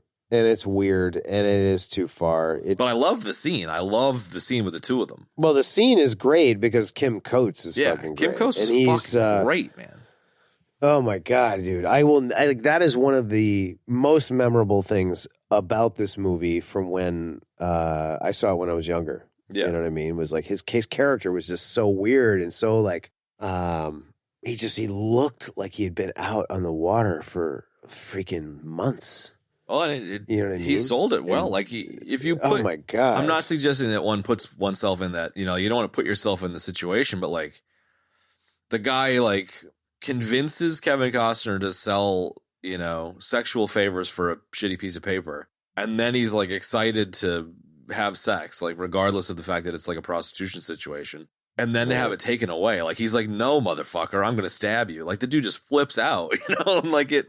Yeah, I wouldn't say that it makes sense, but like the dude just fucking flips, and it's just quite a scene. Oh my man. god! Yeah, no! You, I. He just really sold the shit out of it. Yeah, he trashed it. It was so good, so goddamn good. And it's so dude. twisted, you know, like he wants sexual favors, and he's like, 45 minutes with a little one, and it's just like, you sick fuck, you know, like. Yeah. It's just so twisted. And then maybe that's why I just didn't, I don't know, like, the Mariner even entertaining that just seems really uncharacteristic for him, and it just really kind of fucks with your ability to have any sort of connection to the Mariner, you know? I don't know. It's a really kind of weird scene. No, I'm with you, dude. The guy that played the sheriff or the enforcer, R.D. Call, has been in a ton of movies, dude, like Last Man Standing and Colors and freaking Born on the 4th of July and fucking... Yeah, he was kind of... I wouldn't say that I recognized him, but he has a recognizable face for sure. I did. He was in, I guess most notably for me, Last Man Standing with Bruce Willis. What's his name? Is it Gerard Murphy? R.D. Call is the guy's name. Oh, yeah. Oh, he doesn't have an image on IMDb. And no, he doesn't. But when you see him in, like, if you just did like a Google image search or whatever, like, you would instantly be like, oh yeah, I've totally seen that guy in a million movies, you know, that kind of thing. Yeah, I literally just had that thought. I was like, oh yeah. Oh shit, and he died too. I couldn't fucking believe that Hopper died like 15 fucking years ago or something. Really? Yeah, hang on. It was like, wow, something about Hopper, and it was like, oh yeah, you know, his funeral was this, that, and the other. I was like, Hopper's dead? And then he died in like 2010. Oops. Yeah, 2010, man. Wow. I totally thought he was still rolling around with his iPad on, tweaking. And this guy died in March of 2020, which is too bad. He was great. Yeah, maybe there is a bit more to the cast than I thought, but like, it's still not a super recognizable cast. It's not an ensemble piece by any means. You know? I wouldn't say so either. But like, I know that like Costner worked with a lot of these people on a bunch of different movies, man. Like Kim Coates and Michael Jeter were both in Open Range, which is, in my opinion, one of the best modern westerns to come out of the last few years. I've not heard of that one. And also Michael Jeter. We haven't even talked about him. Michael Jeter. Derek Jeter. Was the guy that played Gregor. He's great. Oh, Mr. Noodle. He was always a great quirky character actor, man. He actually went to the same I didn't go to university long, but I went to the same school and started studying acting at where he was at his alma mater, which was at the time Memphis State, or now it's called the University of Memphis, but yeah. And when I found out that he went there, I was like really psyched about that. Oh, dude, he's great. Yeah, he's excellent, man. He was excellent. Super well known, obviously, for Sesame Street, but like he totally. He's got some really cool. Oh, he's got a lot of credits, man. He's been around for a while. He did. He died of AIDS, I think, too. I believe you're right. I remember being really bummed out when I found out he passed. Brother. Yeah, he's really interesting, quirky. He's kind of got like a Paul Reubens-esque kind of charm to him, mannerisms. Yeah. So anyway, Michael Jeter, excellent actor, man. I'm definitely sorry that guy's gone. No doubt. Wonderful. And if he was still alive, he would still be doing some just amazing quirky shit. Yeah, he'd be doing some even more Nick Cage, amazing modern shit, level though. Weird shit. Yeah, but you know, as like a really good character actor, you could see that guy just doing some amazing stuff. So yeah, really bummed out about that. What else? We got to shout out David Toohey. Oh, well, you want to go ahead and just jump into nuggets or what? Go for it, man. I mean, we're pretty much there. Yeah, like ratings, bits and bobs / nuggets. All right, so we'll start our bits and nugs with Chad. Go ahead with that. I didn't realize that it was written by Toohey, and I didn't know it was either, man. Yeah, it was. And he says that Mad Max was a huge inspiration for his writing. You know, the story. It makes sense, and not a huge surprise. And he, of course, for anybody that doesn't know this, and that's a death to anybody listening that doesn't know this. He, sort of created the Riddick verse with Richard Riddick. Yeah, Chronicles of Riddick, and I believe, did he do Pitch Black as well? Yeah, and he's doing the new one that's in production now. Wait, what? What did you just fucking say? Hang on, I'm going to go read all of the articles right now. Did you just drop a nerd nugget about Riddick? Yeah, Riddick Furia in production right now. What? Riddick 4, Furia. Wow. Finally returning to his home planet. This one takes place in Furia, and Riddick is a pot-bellied accountant. Riddick is a chubby accountant going back for his 25-year high school reunion. All right, I like it. That's So David Twohy, awesome. I love that. That's cool. I mean, it kind of that he did that. It kind of has, he seems to have a flavor, and it makes sense. I mean, I saw that he wrote, I was like, oh yeah, that makes sense. Yeah, right. It's got a little Twohy flavor. You think that's a thing? I think it might be a thing, right? It's pretty cool. Pretty cool. So yeah, I mean, it's kind of a nuggety bob. It is a nuggety bob. Yeah. Let's notable scenes as we close things out. We didn't really talk about the ship at all. The smokers. No notable scenes. I don't know. I didn't really give a shit about the Exxon Valdez. I thought that whole thing was dumb back in '95, much less 2023. I got a chuckle out of the oars coming out of the side though. That was kind of funny. That was funny, and it was kind of cool that they had like a whole sort of world inside that ship. I mean, it was again a little bit unrealistic. I mean, they survived basically off whiskey, spam, or Smeat and cigarettes. I'll take a I'm a fucking moron death, but like I thought the smokers was in reference to like the exhaust smoke from the engines and shit, not that they all smoke cigarettes. So that's pretty dumb. Oh well, that's going to be a double death because I didn't even ever think about that. So that's going to be a CK1 death. Nice. I don't know. It's like the smoker thing is dumb, but like I don't know. I kind of like it. The scene where Costner comes like booming into the side of the boat on his jet ski and crushes the dude, and the other guy's like, "I'm the boss now." Like it's just so stupid. But it is. It's great. It's like such a henchman trope kind of thing, Like it just for some reason the smokers were charming as opposed to annoying. They were kind of charming. So go ahead. Go. No, all right, I was just gonna say shout out to the guy that was the operator of the quad machine gun. Oh, dude, yeah, that was very Mad Max. The guy, the big piggy guy with the pig mask. Yeah, it's just kind of like sitting there unloading all of those shells, man, and then ends up blowing up the other boat, because he's just not even paying attention to what he's doing. He's just like, it's pretty funny. It's a perfect example of the stupid, charming henchman. Like it's so funny. Dude. You're right. That was good. So I always loved that guy, and I loved his pig mask. Yep. And what else? I was just gonna say the shout out to the Die Hard 2 ejection seat grenade when fucking Kevin Costner at the end, hold my rope, I'm gonna try something. And fucking tie it off. He jumps off the fucking hot air balloon and bungee jumps fucking the girl out of there when Dennis Hopper crashes into his two buddies. Like, it was so fucking dumb. So Hollywoody. Oh my Jesus, it was dumb. Well, there's a lot of action and stunts in this movie, and that one was definitely on the it was like a double ending, man. Like, the ending happened. The boat blew up. He got off the boat, and then it's like he fucking Dennis Hopper just snatches the girl. Like it's like, come on, man. It's like the band that just can't end the song. Yeah, exactly. You know what I mean? It just keeps going and going and going. Yeah, I agree with you. Exactly. Yeah. What else? The actual scene on the land was cool. Like. The set, like the location they chose really fit, and like they're all delighted by the river with the fresh water, and they find the dead villagers, and that was kind of cool.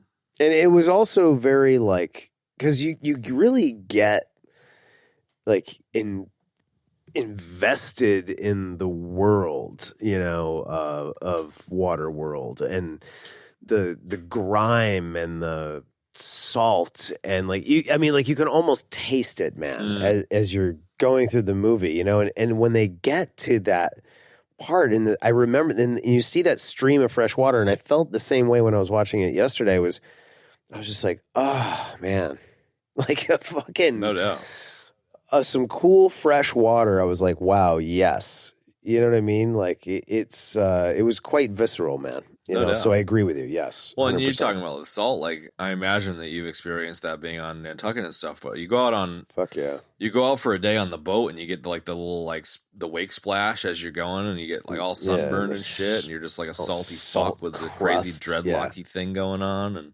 and that's just from like an afternoon out there, dude. Yeah. It's 100%. It's pretty crusty. It is indeed. It's been a pretty shit world to live in. Yes.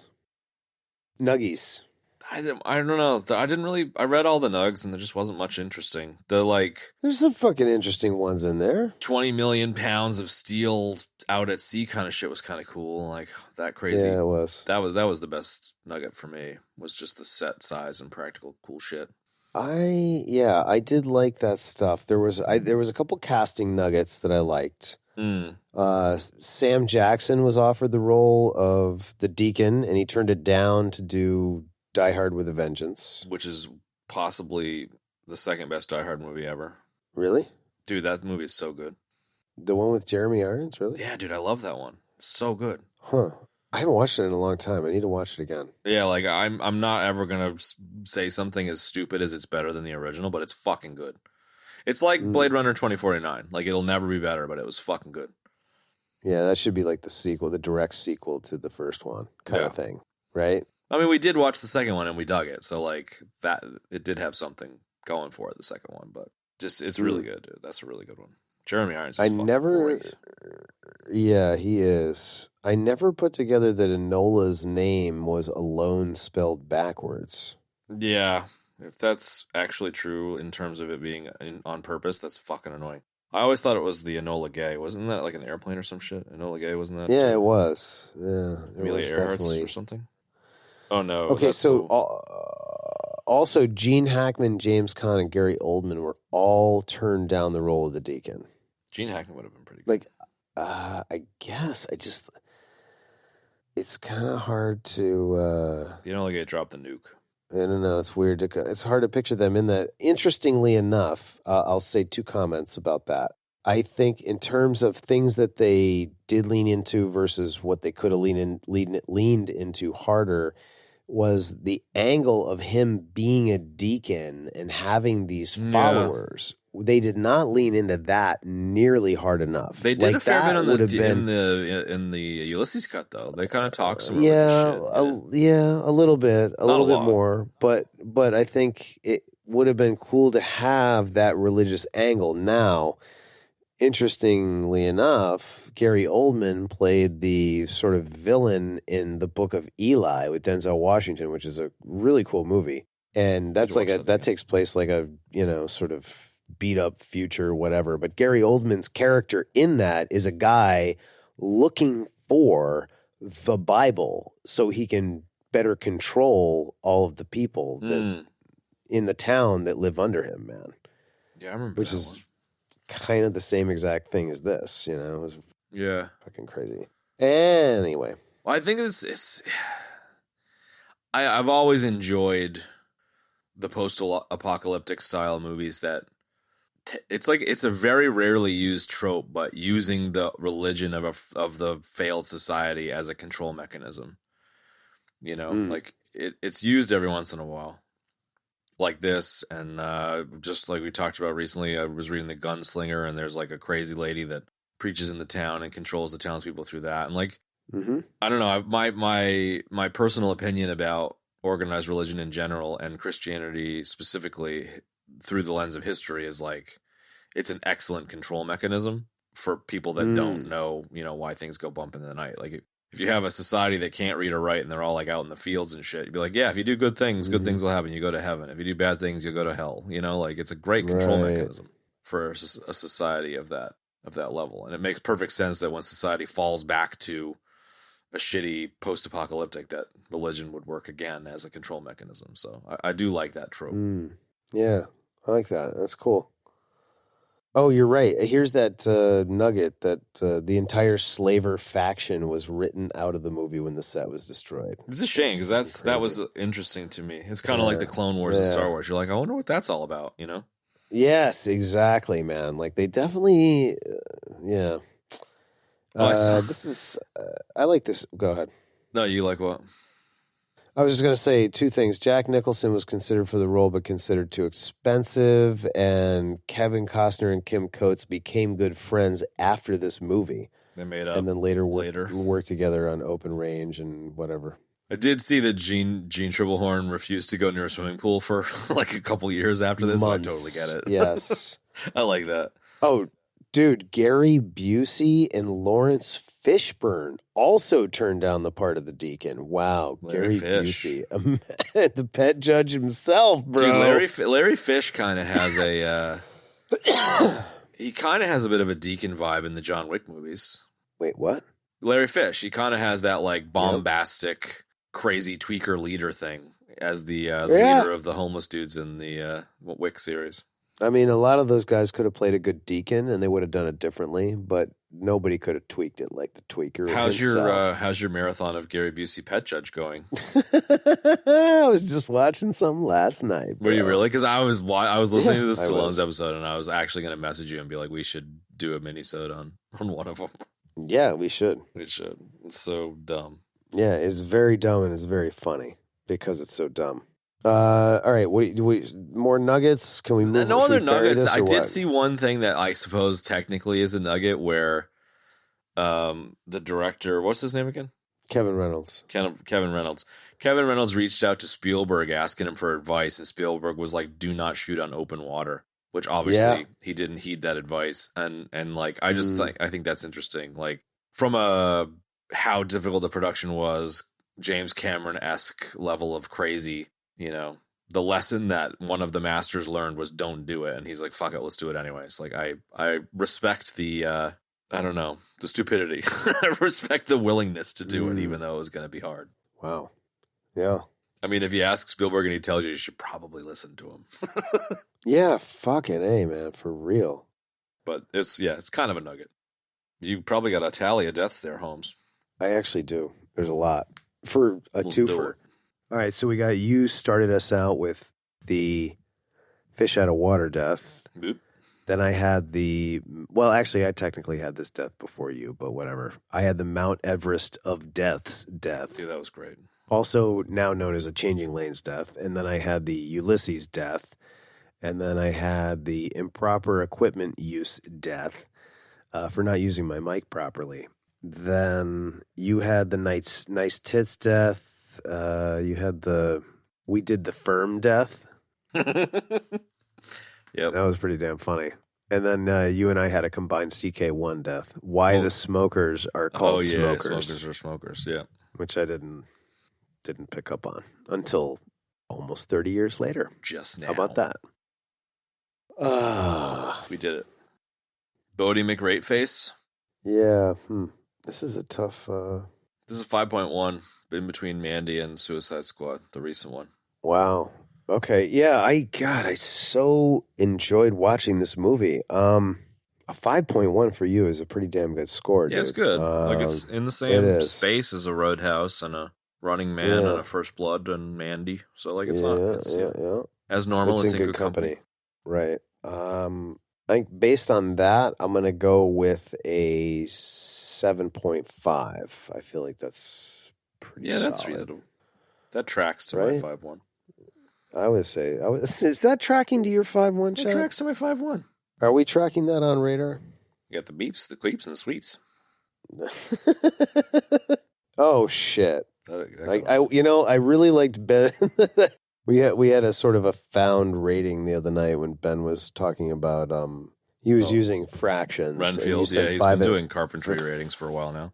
No, I know that, but you misheard him and you said 5 and a stink.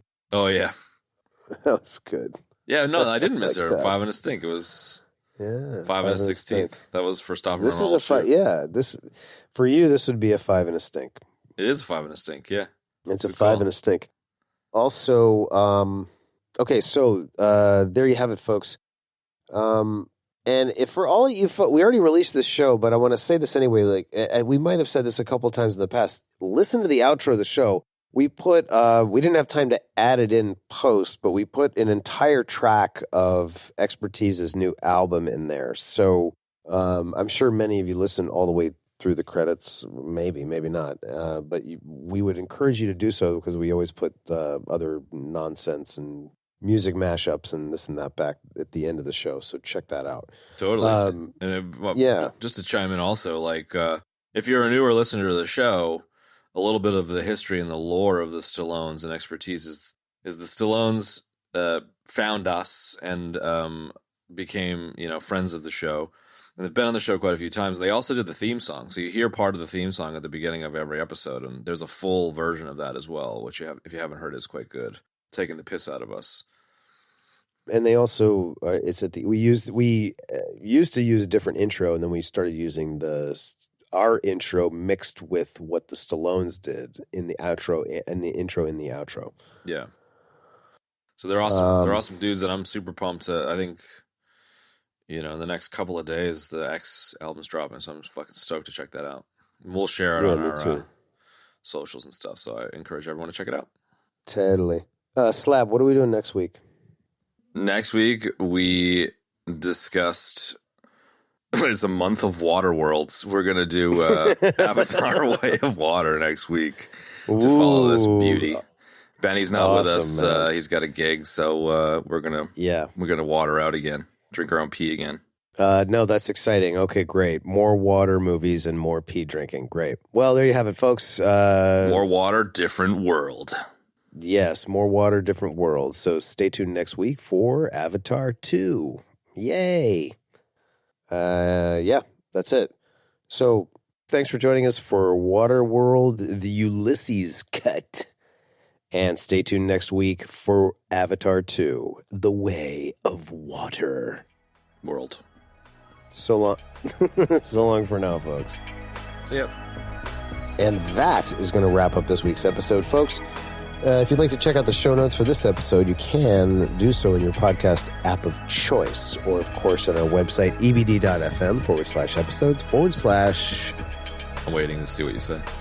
/2 weeks. 2 weeks. 222. If you'd like to support the show, firstly, we appreciate everybody that is supporting the show by listening or by reviewing us or by contributing money, which we really appreciate. You can contribute money on patreon.com/EBD podcast. You can also rate us wherever you get your podcasts, and you can also tell your friends to check out the show. All those things are super helpful, and we very much appreciate all of them. As always, check us out on social media. We use the handle @EBD Podcast and spend all of our time on Instagram. So jump in and join in. That's it.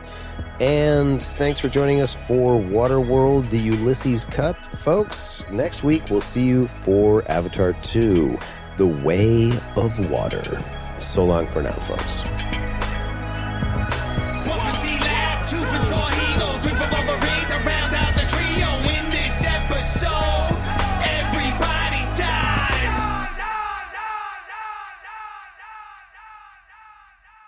Beady. Snap into it.